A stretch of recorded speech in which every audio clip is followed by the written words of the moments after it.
Well, a couple of really heavy predator-filled days. Um, Day before yesterday, I was on my way up to the house carrying milk and meat, and there were two bears paralleling me at the pond. And we almost intersected, but we didn't, thank God. And then that night we caught two bears on the game cam, a big long-leggedy bear, which indicates he's young. Apparently, if you see a lot of daylight under them, they're young. Followed by a smaller one.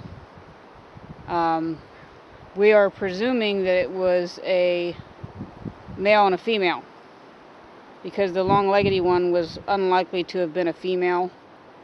That's our big bear. It's running 350, 400 pounds.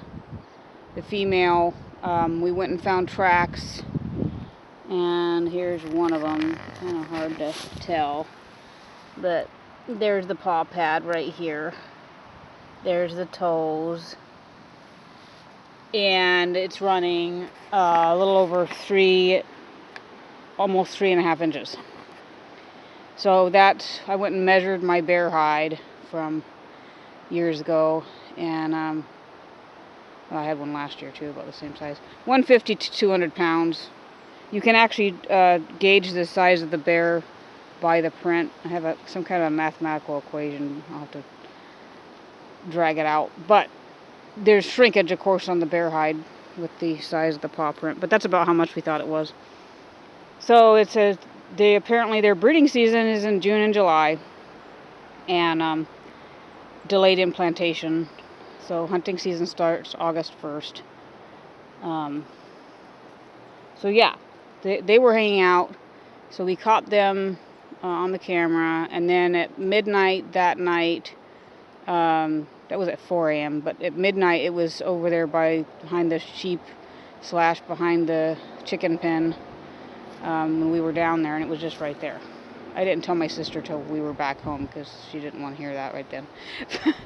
And then yesterday we didn't catch anything on the camera, but we other than the one from the night before. She's checking it twice a day for daytime and nighttime. And then yesterday afternoon, 3 p.m., the coyote, wolf, coyote, dog, whatever it is, was over there right next to the adult goat pen, standing on a log staring at the goats when I came down. So that was unfortunate. And then back in the woods here, we found more 3¼ by 3¼ tracks. Whether this is canine or feline still remains a mystery. But yeah, the coy dog, coy wolf, whatever it is, apparently part of the reason people don't like the coy dog mix is they're braver. And this guy just stands there and stares you down. He just stood there and stared at me. That's what he does every time. Just kind of stares at me and then doesn't seem to be too eager to leave. So I'm standing here at the Y in the trail, and this is a really popular junction. This is where the track is. This is a bear trail here. This is a bear trail here. This is a bear trail here. And then over here. So wherever there's a confluence of trails, it's high probable for predators, which is why we're seeing so many on the game cam. Though fewer we would have thought. This is a bear trail there. There.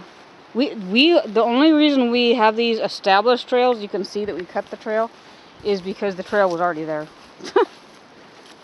That's bear trail there. There's a bear trail that goes parallel right here, so when you're walking along here. But yeah, so that's what we're doing. So unfortunately, with the canine that was watching the goats yesterday, I couldn't put them away because it was too warm in the barn. The barn runs 10 degrees warmer than the exterior temperature because it's actually a greenhouse. So they just kind of had to, I stood around for a little while and watched and then I left. But there's the puppies down there. Oh, they're escaping. Anyway, that's what we've been doing with predators. Fun with predators. Or not. We'll see what else we get on the camera. I wish for some daytime pictures, but of course we don't want to see them in the daytime. So that's not necessarily a valid wish.